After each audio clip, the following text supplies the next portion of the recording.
Hello, hello. How are you today? I'm doing a follow-up from my live the other day. I talked about the emotions and your immune system. So if you didn't catch that, you may want to check that out. That was some information about how your emotions affect very specifically your immune system. So this is a follow-up to that. And before I get started, let me know if you're here and let me know if you are a person that struggles with chronic pain. Do you have pain in your body, lower back pain? Do you get regular headaches? Do you have hip pain?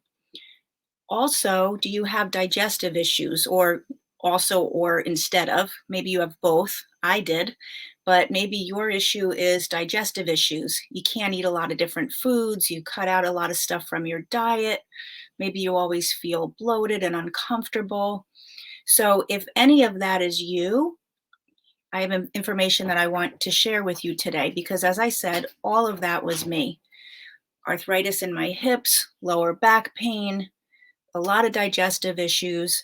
And I did all the things, and I've been a functional health practitioner because of having those issues in my life and in my body.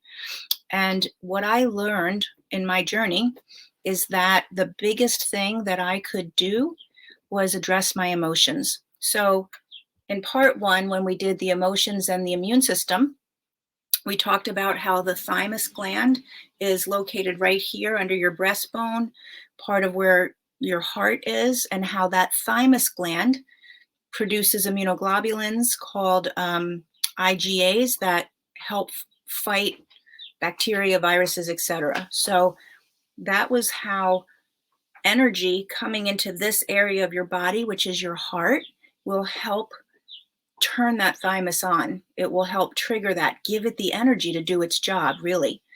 So that was part one. So today I want to talk to you about having chronic pain stuck in your body, hips, lower back, or digestive issues. Because if you think about it, all of that is in the same area, right? Your lower belly, your hips, your lower back.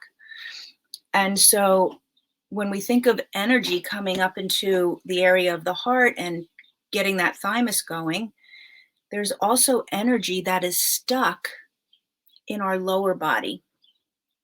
And why does energy get stuck? Energy is frequency, right? Think of anything, energy that moves things, and emotions have energy. So we have anger, we have frustration, we have fear, we have all of those things that we get to experience as a human being. And when those things happen, especially something happens with a really high emotional impact, something really significant, it stays in our body if we don't have the tools and really the understanding that it has to come out. So that energy, that frequency, that wave of the emotion, of the anger, of the fear will stay in our body. And now, on top of that, add the time element, add COVID pandemic going on for 2 years. So people stay in a place that's fearful. Or you grow up in a household, let's say alcoholic household, and you've got years of living in a household that's scary for you as a child. Or you're in a marriage that has a lot of anger and doesn't have great connection. So I'm just picking things out of the blue, but think about your life. If you have any of those things and you're experiencing them and you're staying in those experiences, those emotions will get stuck.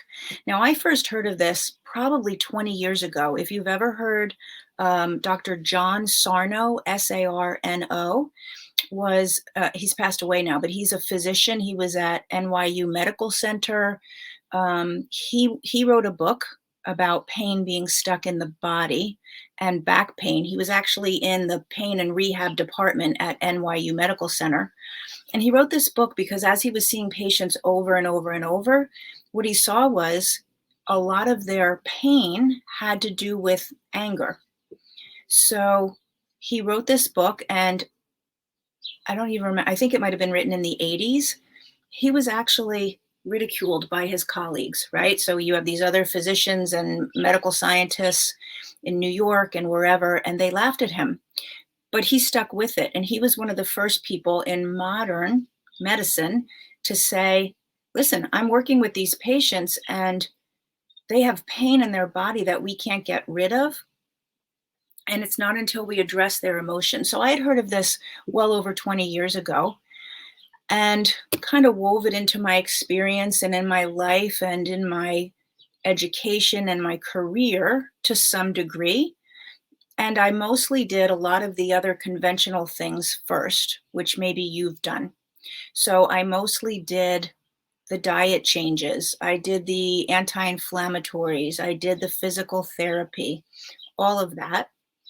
And then with a certain level of dissatisfaction at where I could get, that's when, at least for me, that's when I opened myself up to let me take a look at something else. Let me take a look at what else is possible. What else am I not getting? And that same type of information started to show up in my world. And so I got very interested. I got very interested in what is this about? What does this mean for me? What does this mean for how I can help people and how I work with people? So I got much more interested in it. And here's what I want you to take away from today. And I don't want to take a lot of time. It's a beautiful summer day wherever you are, but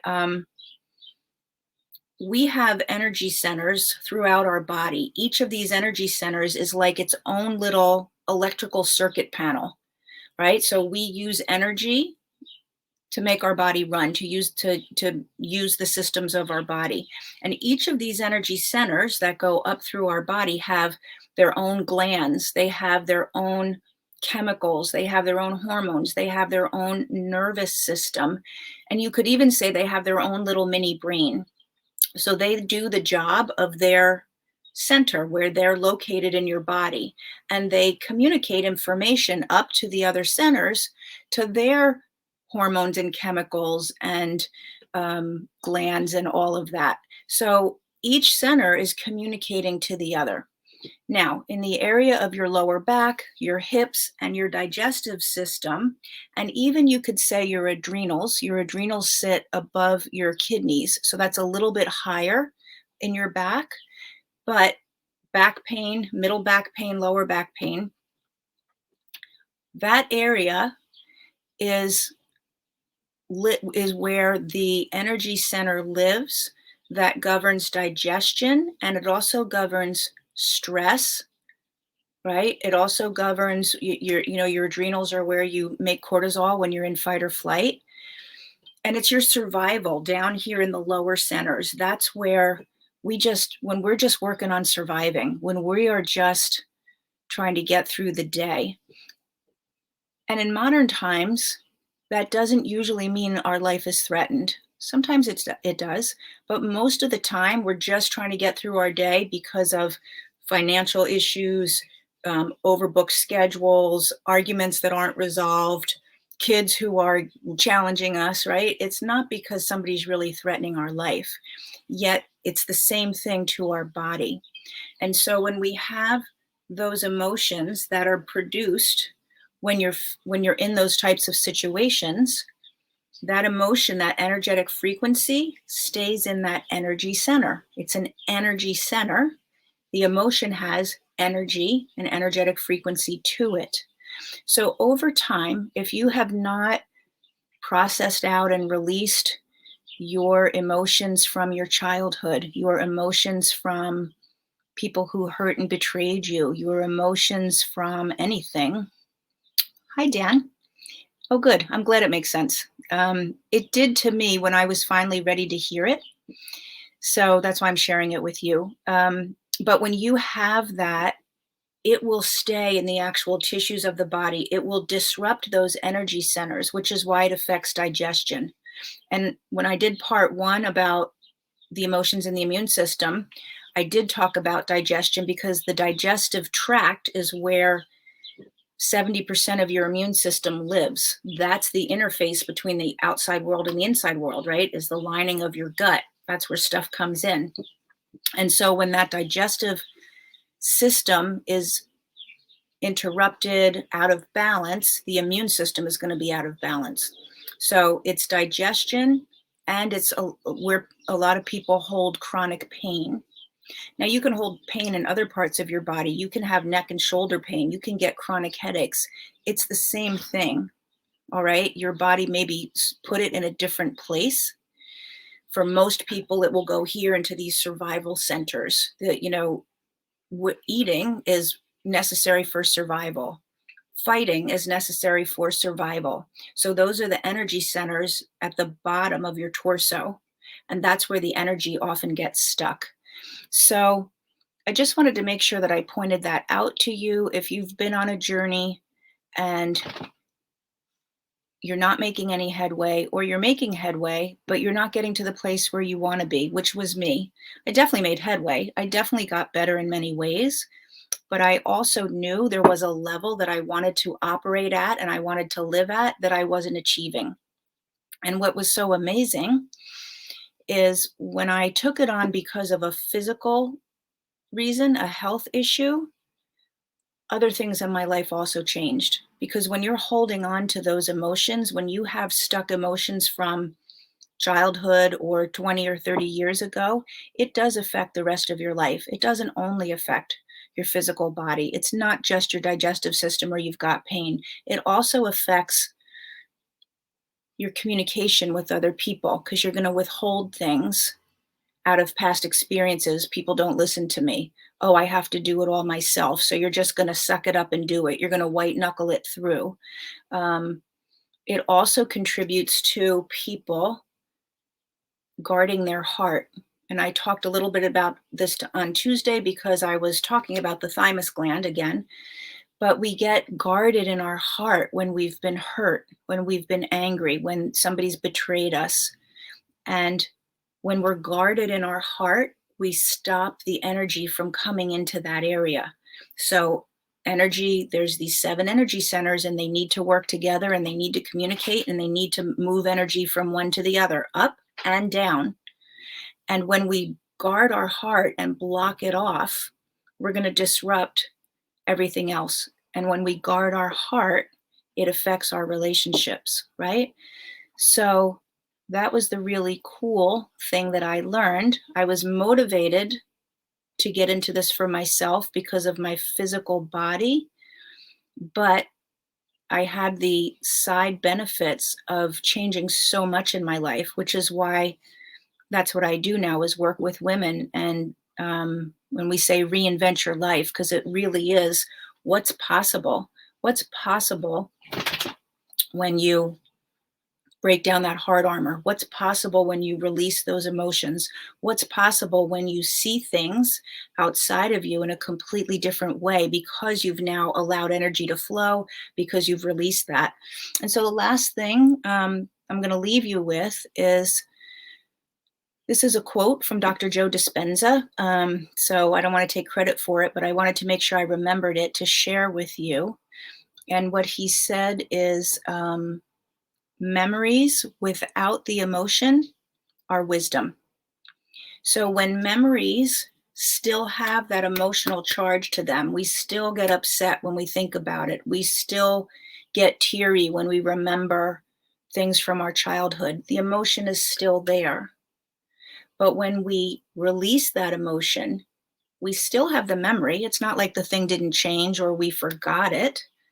But the memory without that emotional charge is really the foundation for wisdom. And by wisdom, not only knowledge and understanding, but also wisdom on how to move forward, wisdom on what to create for the future.